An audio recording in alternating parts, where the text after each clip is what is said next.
Donc bonsoir à tous, merci d'avoir répondu aussi nombreux à l'événement de ce soir, Boost ton bad. Alors cet événement s'inscrit dans une volonté de la Ligue d'apporter des compétences internes au plus proche des clubs. Dans ce cadre-là, on a prévu une série d'interventions, dans un premier temps de la part d'Arnaud, ensuite à voir comment on déploie un peu plus largement les effectifs sur ces actions-là. Donc, premier événement d'une assez longue série qui va nous emmener jusqu'à début de saison prochaine. On va pas tarder à démarrer puisqu'il y a encore des gens qui arrivent. En tout cas, merci à Arnaud d'avoir répondu présent pour l'événement de ce soir et de nous amener son expertise autour de la préparation physique, mais je le laisserai, sans faire trop de teasing, je le laisserai se présenter plus largement tout à l'heure. Je vous souhaite à tous une bonne soirée. Pour une question de confort de tous, si ceux qui n'interviennent pas peuvent couper leur micro, il y aura un petit temps d'échange tout à la fin qui sera soit en levant la main et on donnera à tour de rôle la parole, ou alors à travers le chat, puisque je me permettrai de faire la synthèse des questions qui seront dans le chat, sauf si Arnaud arrive à suivre les deux. Mais en tout cas, je lui apporterai mon concours. Voilà, Arnaud, je te laisse la parole. Je ne suis pas beaucoup plus long. Merci à tous, en tout cas, et à tout à l'heure. Merci Vincent. Bonsoir à tous. Bienvenue. Bienvenue dans ce webinaire qui est consacré à l'échauffement de champions, qui a comme objectif de vous faire augmenter vos compétences, votre motivation et de passer à l'étape supérieure. C'est l'objectif de ce webinaire. Écoutez, je vous propose que l'on commence sans attendre. De quoi on va parler lors de ce webinaire sur l'échauffement? D'abord une présentation de qu'est-ce que je vais vous présenter, une petite présentation de ma part aussi parce que tout le monde ne me connaît pas, avec 4 parties principales. Les principes de l'échauffement, les les valeurs qu'il faut mettre à l'importance sur l'échauffement, les problématiques, les erreurs que l'on met en place trop souvent, ainsi que ses solutions, hein. C'est bien de dire ce qui ne va pas, mais c'est bien aussi de dire qu'est-ce qui va. Et évidemment des exemples concrets afin de pouvoir avancer assez rapidement tout de suite après ce webinaire. Alors, me concernant, je suis Arnaud Dupuis, je suis coach sportif diplômé d'État d'un brevet professionnel, je suis préparateur physique, je suis en train de finir un diplôme universitaire, celui de Gilles Cometti, pour ceux qui connaissent. J'intègre la préparation mentale dans mes entraînements, dans le suivi de l'état de forme, via une certification d'État que j'ai passée. Et je suis aussi éducateur, entraîneur en badminton, diplômé d'État d'un diplôme d'État. Voilà, et je travaille à la Ligue Grand Est de badminton, d'où ma présence ce soir. Donc pour moi, ce soir, il y a 3 objectifs majeurs.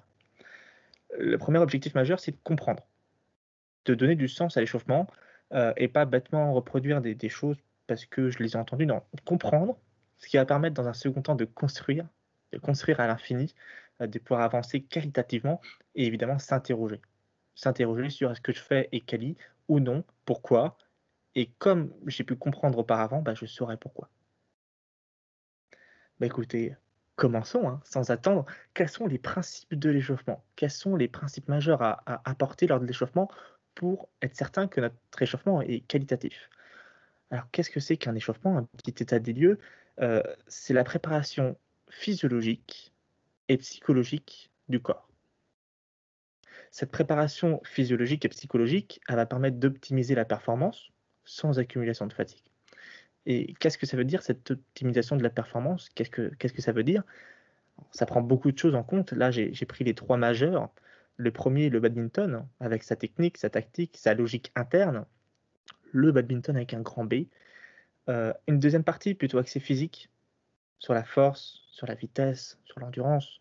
Et une troisième plutôt consacrée au mental, au psychique, la confiance en soi, la concentration, la gestion du stress, avoir des discours internes positifs, ou mettre en place des routines. Je vous propose qu'on commence sur la physiologie. Alors la physiologie, pour définir qu'est-ce que c'est, pour pas donner bêtement un nom, c'est l'étude des fonctions, des propriétés des organes, des tissus et des cellules. C'est l'étude des fonctions de l'être vivant. Voilà. Alors qu'est-ce qu'il y a de mis en place quand on prépare la physiologie du corps humain? D'abord, il y a une diminution de la viscosité intramusculaire et articulaire. Alors qu'est-ce que ça veut dire? C'est comme quand on chauffe de l'huile, il y a moins d'adhérence. Ça, c'est un premier point assez sympa. La deuxième, c'est la diminution de la raideur. Alors, je précise toujours quelques notions un peu plus techniques pour des personnes qui en sont un peu plus. Comme ça permet d'approfondir les connaissances. C'est simplement via les ruptures des ponts d'actine-myosine. C'est quoi? C'est la partie contractile du muscle. C'est la partie qui se contracte dans le muscle qui va permettre une contraction. Donc, il y a une diminution de la raideur. Il y a aussi une modification de la courbe force-vitesse. Alors, qu'est-ce que c'est que la courbe force-vitesse? Bah, c'est ce qu'il y a là. C'est magique. Alors, c'est quoi la force-vitesse? Tout simplement, à un certain pourcentage de force, on ne va pas pouvoir générer la même vitesse. Si vous, en musculation par exemple, vous avez une barre à votre 100% de votre maximum, vous ne pourrez pas la faire soulever à pleine vitesse. Alors qu'au contraire, si vous avez une barre toute légère, généralement j'ai un curseur. Ouais, parfait. Si vous avez une force ici très basse, on va pouvoir avoir une vitesse très haute. Et au contraire, une force très haute, une vitesse très basse. Donc le principe, c'est quoi? C'est que grâce à l'échauffement, cette courbe-là, elle va se déplacer. En bien, hein. En bien. Et en fait, on va gagner en puissance. La puissance, c'est quoi? C'est la force fois la vitesse. Imaginons qu'à chaque fois, vous voyez sur la courbe, imaginons qu'il y a un petit point et qu'on multiplie ce point de la force et de la vitesse, ça va nous donner une parabole. Et ça, c'est la puissance. Et donc, grâce à l'échauffement, qui implique la vitesse de la potentiation, on va le voir très rapidement, on va pouvoir déplacer cette courbe et ainsi gagner en puissance lors de notre entraînement et ou de la compétition. Ensuite, il y a quoi?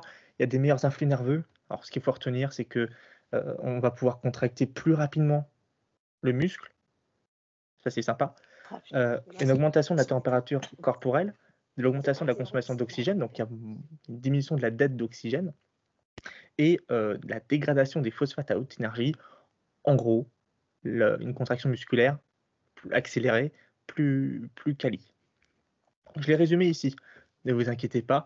D'un point de vue physiologique, qu'est-ce qui se prépare? Il y a moins d'adhérence, moins de raideur, plus de puissance, une meilleure montée en force, l'explosivité, une augmentation de la température, la consommation d'oxygène et une accélération des processus de contraction musculaire. Donc, c'est quand même pas mal hein, de s'échauffer, c'est quand même vachement intéressant.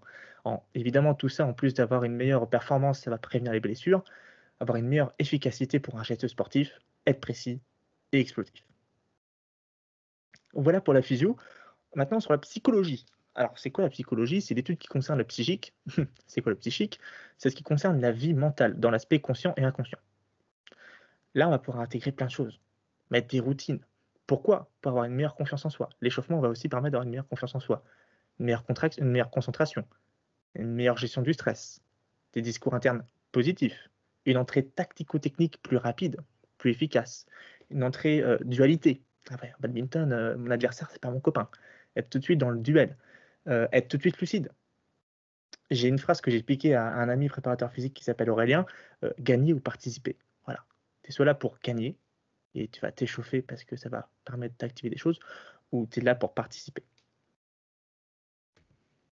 Alors, comment on y arrive? C'est bien de nous dire tout ça, mais comment on y arrive? Il y a un principe général, il y a plein de principes. Le principe général, c'est l'augmentation de la température musculaire. Dans n'importe quel échauffement, le principe général sera toujours l'augmentation de la température musculaire. Il y a des règles, on adapte comme on veut. La règle, c'est l'augmentation de la température musculaire. Alors comment? C'est grâce à une vascularisation, c'est la circulation du sang dans les muscles. C'est l'objectif. Mais avant de voir le mode d'emploi, ça je l'ai volé aussi à un ami qui normalement est présent ce soir, c'est avant de voir le mode d'emploi et les actions à mener pour y arriver, on va voir d'abord les erreurs qu'on met en place et on va essayer de comprendre, du coup, vis-à-vis de tout ce que je viens de dire, pourquoi c'est une erreur. Quelles sont les erreurs à ne plus faire? Je les ai notées ici. On a le trotting, les étirements, le mouvement explosif, le gainage, manger avant et la phrase typique que l'on entend quand même pas mal, au pire, l'entraînement rattrape le déficit. Alors, on va voir trotting pour commencer. Alors, le trotting, c'est quoi? C'est de la course à pied à vitesse lente à faible amplitude. Course à pied à vitesse lente à faible amplitude. Qu'est-ce qui se passe quand on fait du trotting? D'abord, au niveau des quadriceps, donc l'avant de la cuisse, et les triceps, les mollets, il y a un quasi-statisme. Quasi, hein, pas entier. Et en fait, l'isométrie, le statisme, la contraction isométrique, ne vascularise pas, ne fait pas circuler le sang dans les muscles. Les ischio-jambiers, l'arrière de la cuisse, il n'y a pas de phase frénatique. Contrairement au badminton où il y en a quand même pas mal, surtout à l'avant du cours. Le haut du corps, le néant, et la ceinture abdominale aussi en isométrique, statique, pas de circulation du sang. C'est un faux ami, parce que vous allez me dire, oui, mais moi, quand je cours, voilà, je suis essoufflé, je suis chaud. En fait, c'est la température centrale qui augmente. C'est tout le reste. Alors que la température musculaire, elle n'augmente pas. Master-Rovoy, il a fait une étude là-dessus et en fait, il s'est rendu compte qu'il y a une augmentation de 0,2 à 1,6 degrés, alors qu'on cherche 3 degrés. On est un peu loin.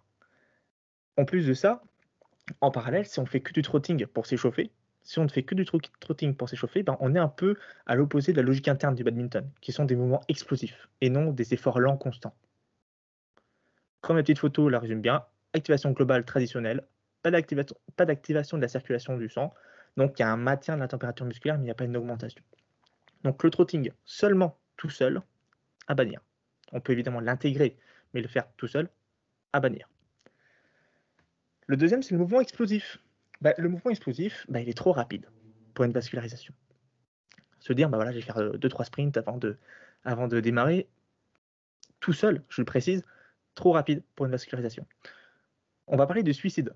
Le suicide, vous le connaissez peut-être, cet exercice-là, où faire des allers-retours extrêmement rapides, extrêmement explosifs, c'est un effort gratuit.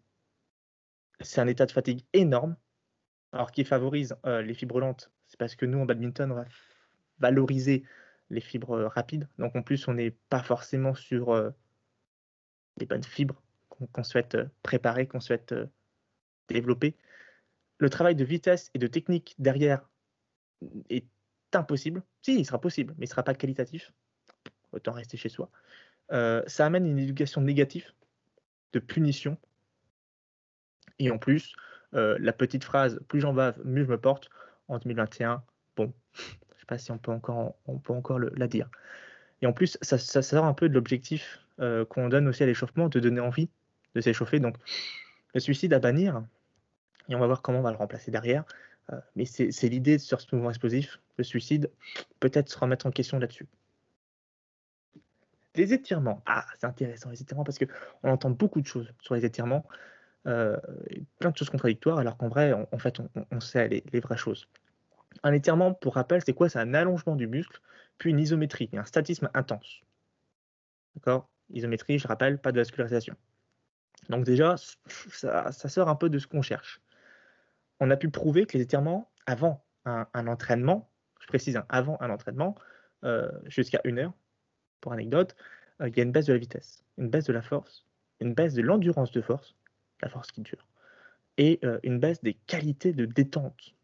Et Master-Rovoy, encore lui, il a pu constater qu'il y avait une augmentation de 0,4 degrés contre 5 recherchés. On est encore un peu loin. Hein. On est encore un peu loin. Salle d'attente. Non, c'est bon, il n'y a personne qui attend. Parfait.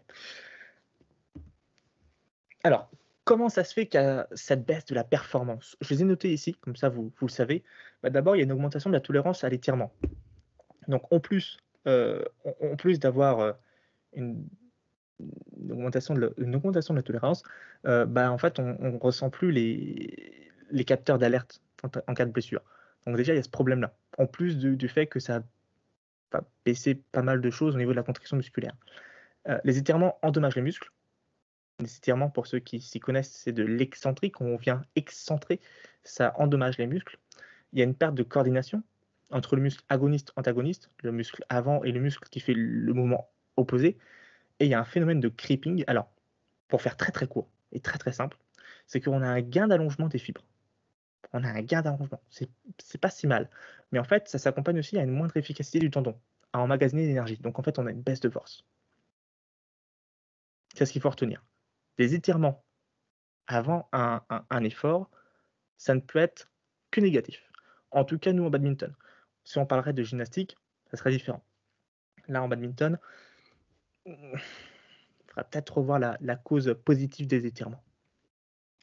Le gainage, ça va être très simple, c'est de l'isométrie. C'est statique, on a déjà vu, pas de vascularisation. Je le précise, le gainage seul. Le gainage va peut-être, pourquoi pas, intéressant de le mettre dans un protocole d'échauffement qui va permettre une augmentation de la température musculaire. Mais si je me dis dans ma tête, je vais faire du gainage et puis je vais aller sur le terrain, non, ça va pas le faire. Manger avant, Alors, manger avant, qu'est-ce qui se passe? C'est que le sang va être dans l'estomac pour ses fonctions de digestion. Et en fait, du coup, on aura moins de sang dispatché dans les muscles et dans le cerveau. On conseille, alors, on conseille en général de manger 2 à 3 heures avant. Alors évidemment, ça va dépendre de l'alimentation. L'alimentation plus grasse, sera plus longue. Une alimentation avec des sucres rapides, des sucres simples, ce sera plus rapide. En moyenne, on conseille 2 à 3 heures avant.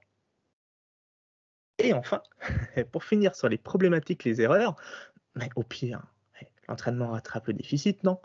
En fait, compte, non, l'entraînement n'est fait que de mouvements explosifs. En tout cas, nous, au badminton. Le joueur restera donc non échauffé et jusqu'au bout. Peut-être vous avez déjà entendu, ça vous est déjà arrivé d'entendre je ne suis pas dans mon match, là, j'arrive pas à rentrer dedans. Bah, peut-être, je viens de dire peut-être, que nous avons une partie du problème. La photo la résume très bien.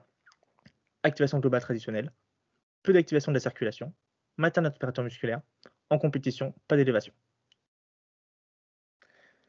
Alors c'est cool de nous parler de ce qui ne va pas. Bah, maintenant, quelles sont les solutions? Quelles sont les solutions à nos problèmes? Alors, la solution que je vais vous proposer, je vais vous proposer une et on va en voir deux. Il faut se rappeler qu'on a un principe général. Ce principe général, c'est l'augmentation de la température musculaire. Curseur, yes. Ici. En revanche, augmenter la température musculaire, ça va engendrer une consommation d'énergie. Mais pour la compétition d'entraînement, il faut la commencer avec toutes les réserves d'énergie. Donc ne pas trop consommer trop d'énergie. Il va falloir trouver un compromis entre l'augmentation de la température musculaire et une consommation d'énergie faible, pas énorme en tout cas. La solution, elle est ici. Waouh, il y a plein de mots. Vous allez voir, à la fin, c'est pas si compliqué. En fait, il y a deux modules. Il y a un module échauffement russe adapté et un deuxième module entrée tactico-technique. Alors déjà, on peut voir en dessous, c'est noté 5 à 10 minutes. Ça veut dire qu'un échauffement, l'échauffement que je vais vous proposer, peut être quali et en plus peut prendre entre 10 et 20 minutes. C'est assez sympa ça. On va rentrer dedans. On va commencer par ce premier module qui est l'échauffement russe adapté, qui est en fait compte une phase analytique. Analytique, muscle par muscle. Cette phase analytique, elle va se découper en 3, qu'on va détailler, ne vous inquiétez pas. Et en fait, cette méthode, elle permet d'augmenter la température musculaire de 1,5 à 3,5 degrés. C'est exactement ce qu'on recherche. Et le principe, il est assez simple, c'est d'utiliser le muscle comme une pompe. On va amener le sang, le rejeter, utiliser le muscle comme une pompe.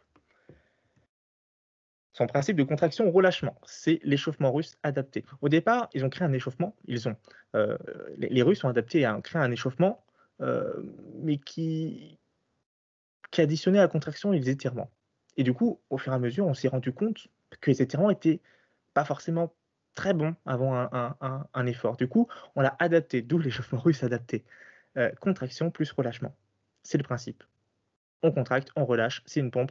Le sang circule dans les muscles, une augmentation de la température musculaire. Vous verrez si vous le testerez.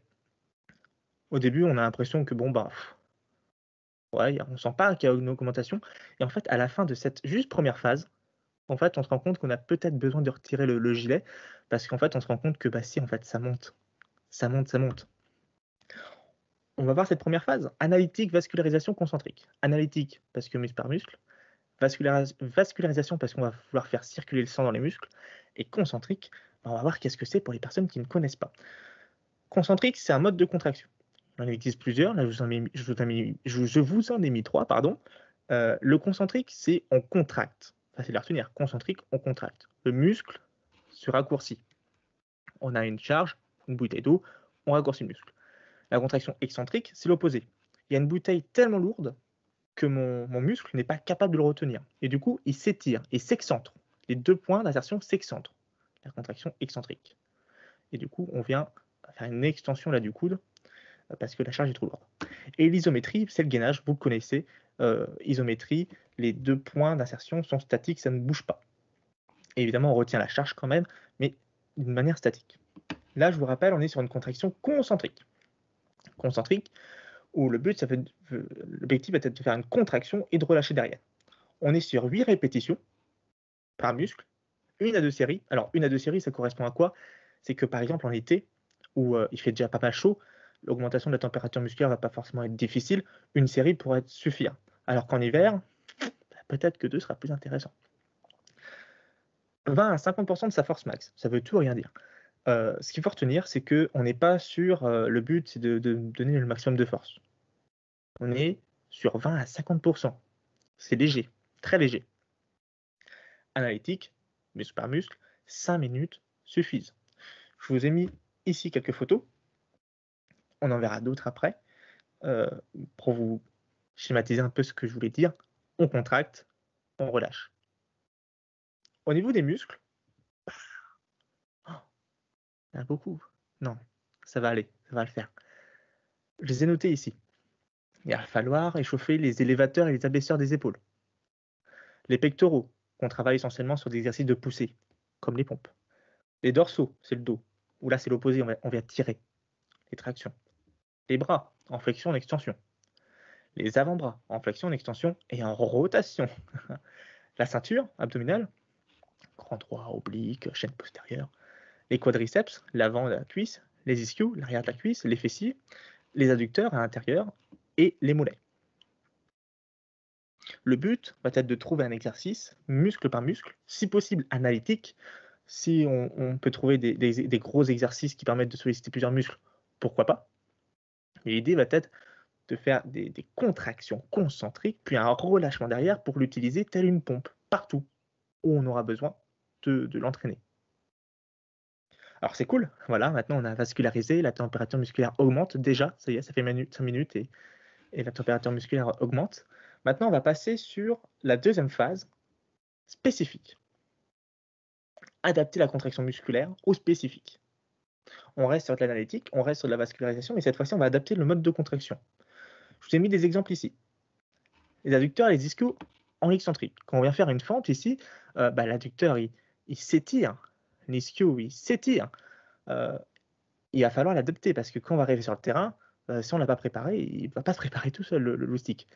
On reste encore sur 8 répétitions, 1 à 2 séries, encore une fois le même dosage au niveau de la force, mais il faut le faire. Je vous ai mis un autre exemple, les épaules et les biceps en excentrique, c'est que quand on va frapper ici, il y a le bras qui va passer devant et on va étirer l'épaule. Quand on va frapper, le triceps il sera complètement contracté et du coup son muscle opposé, le biceps, lui il sera complètement étiré. Donc il va falloir les préparer à ce choc en excentrique. J'en ai mis un autre aussi ici, l'oblique, donc le côté, en flexion latérale. Ici on fait une petite flexion sur le côté et j'ai précisé coup droit, côté coup droit excentrique. Imaginez-vous sur un terrain de badminton, côté revers, et vous prenez le volant en prise coup droit. Pas en prise revers, en prise coup droit. Vous allez devoir vous fléchir sur le côté, à moins que vous soyez très en avance. Ça, là, c'est le but. On vient étirer ici pour chercher le volant. Et donc, il faut le préparer aussi. Ça prend aussi 5 minutes, pas plus. Même moins que 5 minutes. Ok. On en est où? On a vascularisé. La température musculaire a augmenté. On a mis en place des actions spécifiques. On a diminué l'adhérence muscle-eau grâce à ce dosage d'entraînement. Qu'est-ce qui nous reste? Rentrer dans une amplitude spécifique. Ouverture d'épaule, ouverture de hanche. Des vrais, je précise, sur des vrais. Par expérience, quand on demande de faire des amplitudes et qu'on tourne un peu le dos au joueur, c'est des amplitudes, oui. Des petites. Nous, on va chercher des vraies amplitudes spécifiques. Le spécifique, c'est le badminton avec un grand B.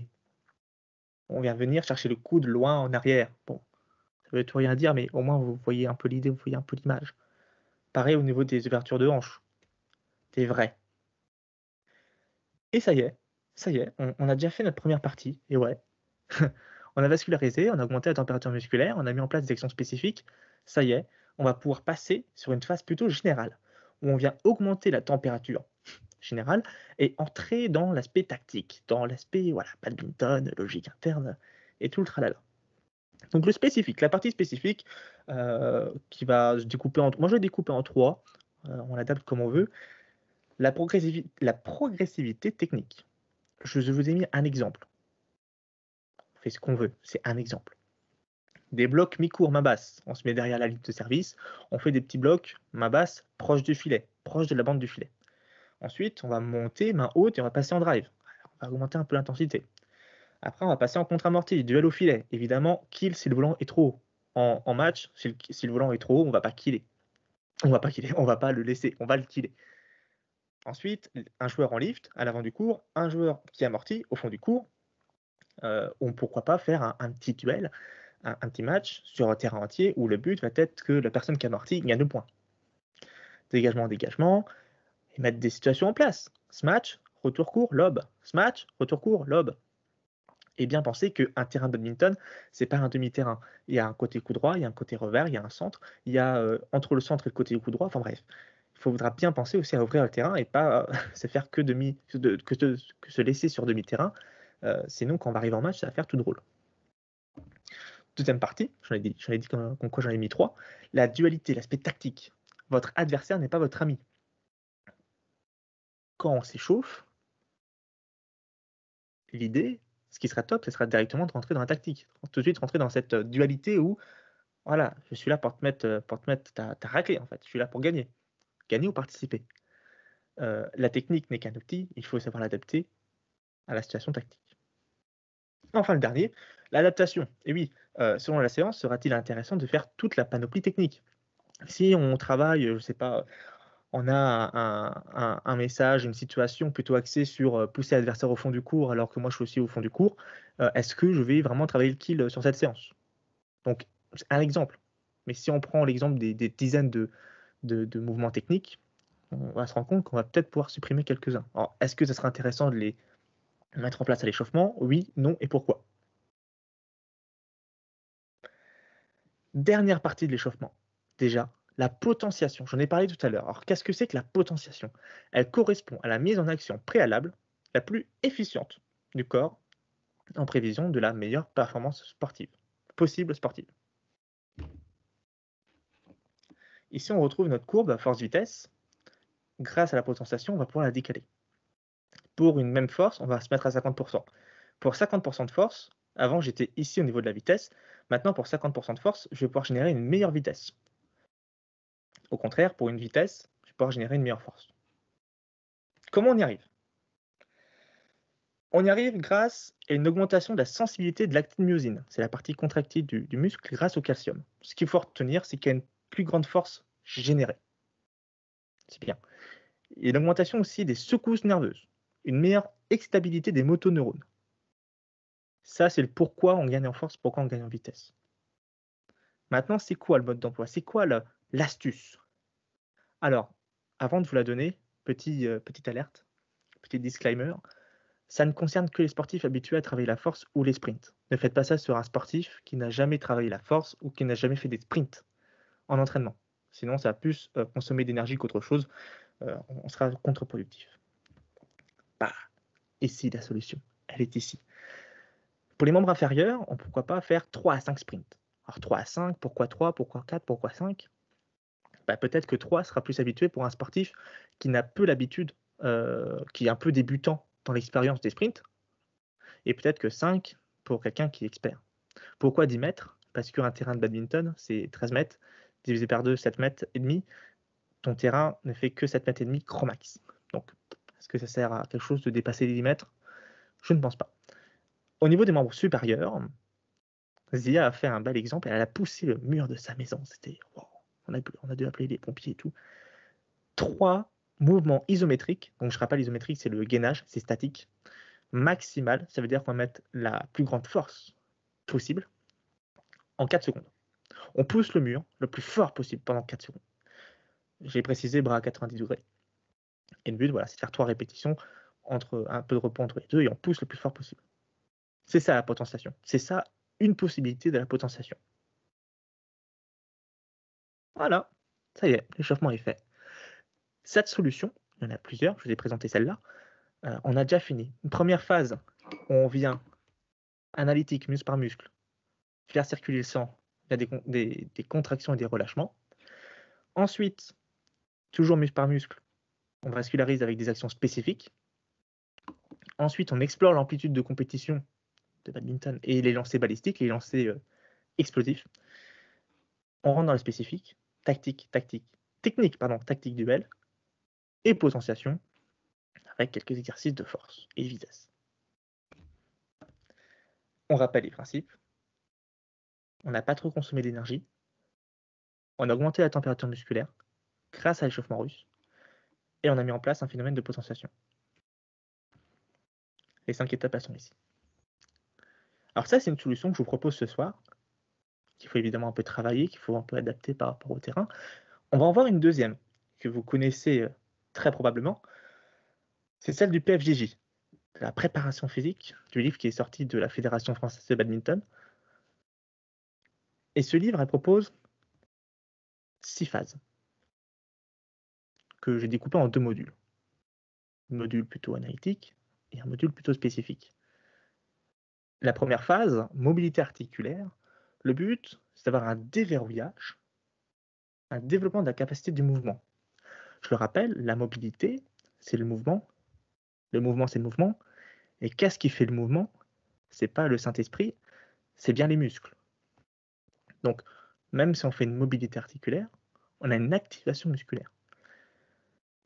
Phase 2, individualisation, prophylaxie. Qu'est-ce que c'est que la prophylaxie? Ce sont les moyens que l'on met en place pour prévenir des blessures. Activation des muscles stabilisateurs. Activation mentale. Phase 3, renforcement musculaire. Élévation de la température musculaire. On retrouve les principes de l'échauffement.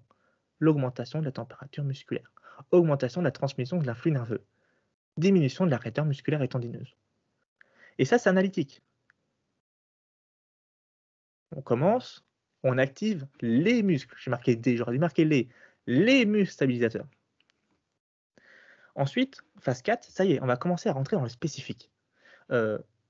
Avec des gammes classiques et spécifiques, c'est pour ça que c'est moite-moite, avec des capacités de mouvement, une augmentation du rythme cardiaque, la préparation et la prise d'informations.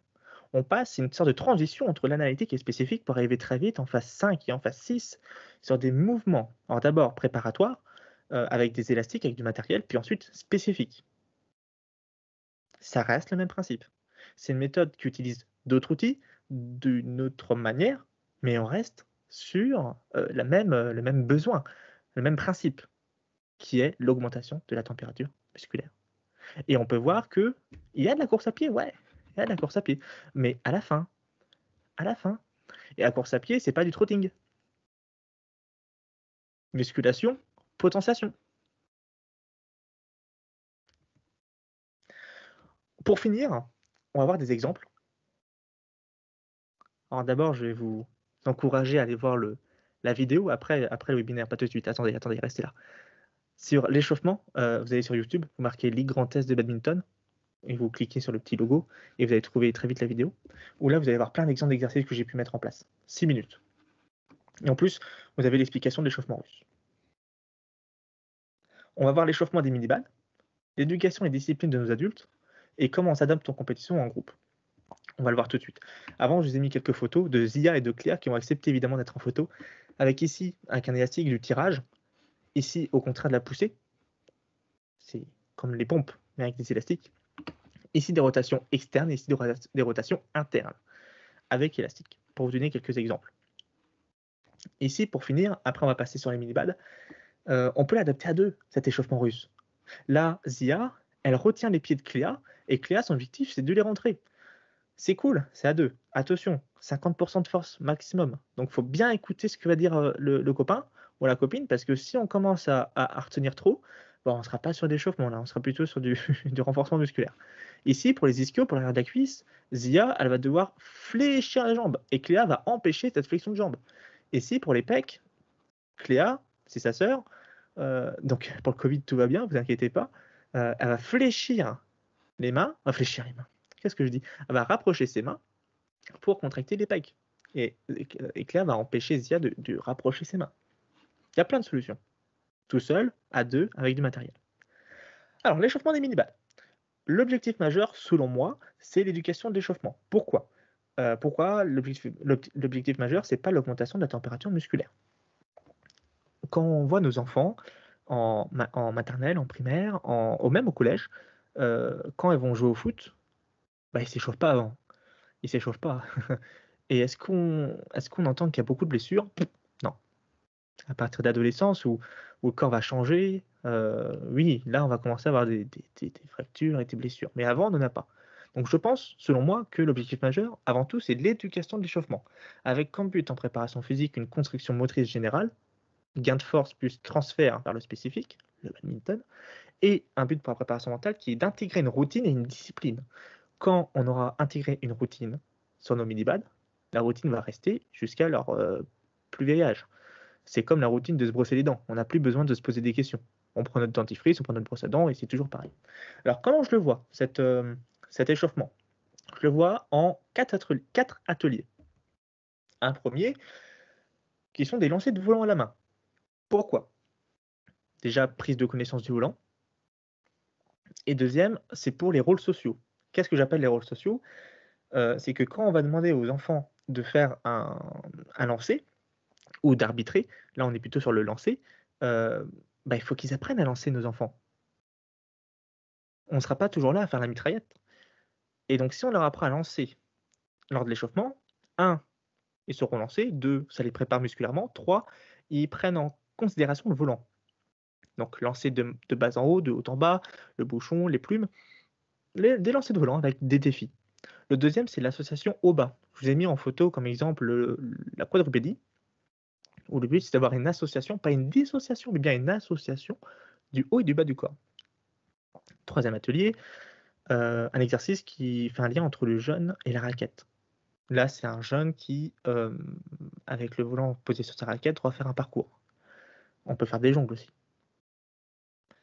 Et le quatrième, des pas athlétiques, que l'on voit souvent avec des échelles de rythme, avec, attention, j'ai bien mis, avec un petit panneau, vigilance à la correction. Si on laisse le jeune faire de l'échelle, et on s'en fout, il s'éclate, ouais. Et puis dans 5 ans, quand on va vouloir le reprendre, quand on va vouloir travailler les pas athlétiques en préparation physique, ou quand on va vouloir faire des choses un peu plus difficiles, bah, ça va être une catastrophe parce qu'il va falloir corriger ce qu'il a mal appris. Donc c'est très important d'être vigilant sur la correction afin d'avoir une meilleure transfert vers le spécifique et de ne pas avoir de problème sur le long terme. Voilà comment je vois l'échauffement au mini-pad. L'éducation et la discipline de nos adultes. Alors, quels sont les besoins et les motivations de nos adultes? Essentiellement loisirs, essentiellement compétiteurs, mais pas trop. Pratiquer du badminton rapidement sans prise de tête. C'est le besoin, c'est la motivation. Le but de l'échauffement, je le rappelle, préparer à l'effort, plus prévenir les blessures. C'est quoi la solution pour pouvoir répondre à leurs besoins tout en répondant aux besoins encore de l'échauffement? La solution, c'est d'apporter une routine rapide qui permet d'augmenter la température musculaire. Et cette routine rapide, je la vois comment? Je la vois en 2 phases qu'on peut expliquer à nos adultes. La première phase, mec, c'est que tu vas faire des exercices que je vais te donner, hein, concentriques, et tu vas remplacer un ou 2 en excentriques. Augmentation de la température musculaire plus préparation spécifique. Des exercices qu'on va pouvoir leur proposer à 2, par exemple. Tu es avec ton pote, tu parles du match de foot d'hier, bah tiens, pendant que vous le faites, vous pouvez parler du match de foot. Plus après passer sur une routine qu'on va leur proposer de badminton progressif. Une routine, pourquoi pas sympa, avec des challenges, avec du duel, avec un challenge. Quand on est en groupe, comment on peut faire pour que ce soit plus convivial? Bah, j'ai déjà donné des solutions. Être à 2, on se met par 2, un qui travaille, un qui empêche l'autre de contracter et puis vice versa. On peut faire, pourquoi pas, moi je vois bien, je l'ai pas fait, mais j'aurais pu, 10 ateliers, 12 ateliers, peu importe, avec un élastique sur un atelier. On peut mettre des petites feuilles pour que les personnes se rappellent. Et en fait, 12 ateliers égale 12 exercices. Une petite feuille, ça prend 1 minute par feuille. On s'investit en tant qu'entraîneur et on marque, OK, ici, tu vas faire des pompes sur les genoux. Ici, avec l'élastique, tu vas faire une rotation externe. Ici, avec cet exercice-là, tu vas faire des abdos, j'en sais rien. Ici, tu vas faire des squats. Ici, tu vas faire des montées sur les pointes de pied. Ici, tu vas faire des 10-12 ateliers selon le nombre de personnes que vous avez, selon le nombre de terrains que vous avez, soit seul, soit à 2. Trouver des exercices où on travaille avec un autre. Ouais, parfait. Enfin, pour finir, l'échauffement en compétition, la problématique majeure, c'est qu'on a peu de place et des fois peu de temps. Je vous ai donné une solution ici. Concentrique, on rajoute le spécifique, l'amplitude. Ça prend 5 minutes. Le spécifique, si la personne est appelée au dernier moment et qu'elle n'était pas prête, elle peut pourquoi pas le faire quand on a les 5 minutes de préparation sur le terrain. Et la potentiation, soit ça loupe, ou soit tu le fais juste avant, ici, entre l'amplitude et les spécifiques. Par contre, attention, disclaimer encore, garder une routine rassurante, ne pas tester des choses en compétition. Une routine rassurante, ça fait prendre, je sais pas moi, 3 mois avant que ça soit une routine rassurante. Et surtout pas tester des choses en compétition. Pas se dire ah ouais, je me souviens, Arnaud, il m'a dit un truc, tiens, essaye vite fait, tu fais ça. Non, non, non, non. On fait comme on peut. À ce moment-là, on essaie de le tester avant. Pour finir, après je vais répondre à vos questions. Pour finir, en bas à gauche, je ne sais pas si vous avez vu, mais il y a un petit logo Géoform. Alors, on s'interroge un peu, c'est quoi ça? C'est quoi ce Géoform? Alors Géoform, c'est quoi? C'est notre conviction. Une solution clé en main en préparation physique. Un booster de motivation et de compétences. Pour ne plus être seul, c'est quoi? C'est un outil moderne, accessible partout, sous un format rapide, motivant et adapté. Et imaginez que ce que je suis en train de vous teaser là, que ça arrive dans quelques semaines. Imaginez que cette solution arrive dans quelques semaines. On ne vous en dira pas plus ce soir, mais je peux vous garantir qu'il va falloir rester assez attentif sur les semaines à venir. Et comment on commence cette attention? C'est tout simplement en accédant à ce groupe Facebook qui est ouvert depuis ce soir, qui s'appelle Boost ton Bad. Boost ton Bad, facile à retenir. Vous marquez ça sur Facebook, c'est un groupe privé, donc exclusif, pour les personnes motivées, pour les personnes qui veulent passer à l'étape supérieure, comme vous. Si vous êtes là ce soir, c'est bien pour ça. Et félicitations déjà pour vous, pour ça. Vous vous inscrivez, c'est gratuit, c'est rapide, c'est pas cher, gratuit, la gratuité. Et derrière, on va pouvoir vous proposer beaucoup de compétences. On va pouvoir répondre à toutes vos questions et adapter par rapport à vos problématiques. Je vais pouvoir, à moins que Vincent les ait... Ah oui, je vois qu'il y a des questions, pas beaucoup. Ça va, j'ai été efficace. Je vois qu'il y a des questions. Vincent, est-ce que tu veux me faire un rapide débrief ou est-ce que Oui, j'y réponds tout de suite? pas de souci. Il a été question dans une première interrogation, qu'est-ce qu'il faut manger en compétition? Et une petite remarque sur le fait que les buvettes ne sont pas forcément adaptées à ce que tu risques de nous apporter comme réponse. Alors, la question est simple et complexe à la fois. Et on pourrait en parler pendant des heures, mais vraiment. J'ai essayé de faire une réponse très très courte. Et qui a posé la question? C'est Arnaud? Non, Non, c'est JM. JM. Si tu t'inscris, si tu vas sur le groupe Facebook, tu vas voir qu'on va répondre très vite à cette question, peut-être dans 2 ou 3 semaines. Donc en plus, tu vas être content de la réponse. Je vais te répondre tout de suite, mais je te dis qu'on va répondre aussi à cette question dans pas longtemps sur le groupe. Pendant une compétition, avant un match, c'est ça, avant un match, parce qu'en compétition, c'est assez global. Un repas idéal, ça va être une portion de féculents, une portion de légumes, une portion de protéines. Avant un match, manger des légumes, ça peut être une technique pour comme ça votre adversaire est un peu ça pique les yeux.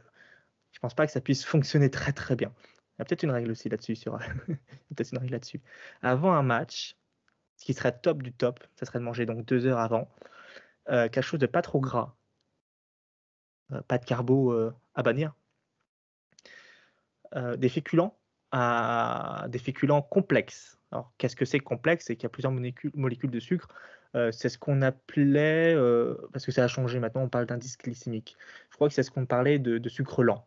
Ouais, c'est ça, sucre lent. Des pâtes de riz complet. Alors, complet va insister sur la digestion, mais si c'est mangé 2-3 heures avant, pourquoi pas. Des protéines sans gras, parce que le gras va faire en sorte que la digestion sera plus longue. Et avant le match, si la personne a bien mangé avant, pas besoin de compote, pas besoin de pâte de sucre, de pâte de fruits. Par contre, si elle s'est mal alimentée, pourquoi pas, en sachant que c'est un piège. C'est un piège dans le sens, c'est un peu comme la caféine, c'est que ça va te booster ta glycémie. Waouh, par contre, ton match qui dure une demi-heure, tu vas pas le tenir. À moins que l'idée, ça serait de faire des pics à chaque pause. Ça serait le mieux.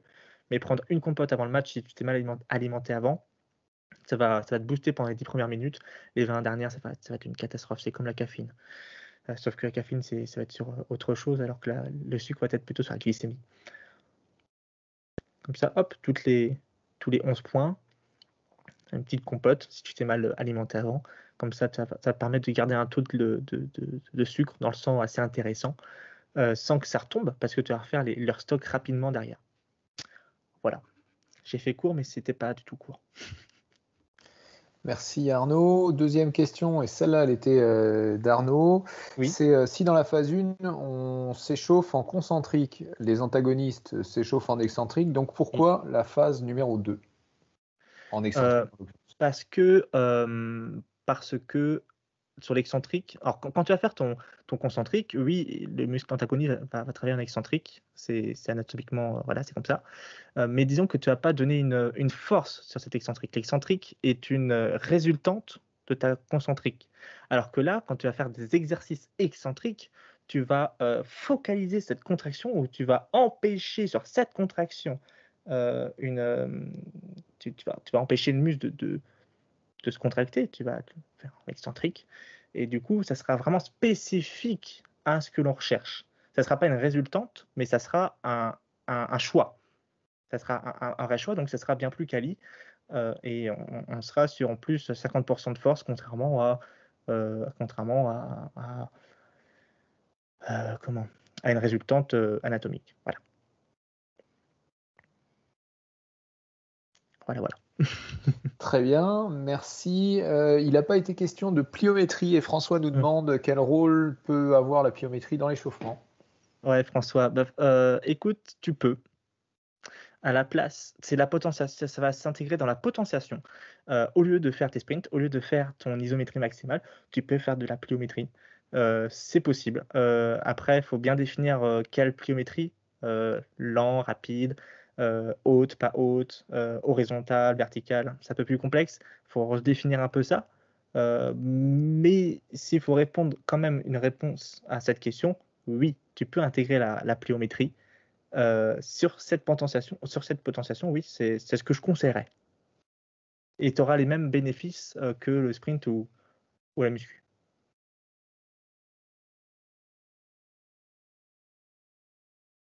Vincent, il y a d'autres questions. Oui, non, c'était tout pour les questions dans le chat, à moins que j'en ai loupé, auquel cas, soit vous les remettez dans le chat, soit vous n'hésitez pas à lever la main, ce qui fait la transition sur la suite. Ceux qui veulent les poser en live, les questions, n'hésitez pas. En parlant de vite fait, pendant que tout le monde est là encore, de chat, regardez, jetez un œil sur le chat. Il y a le lien du groupe Facebook pour ceux qui veulent y aller.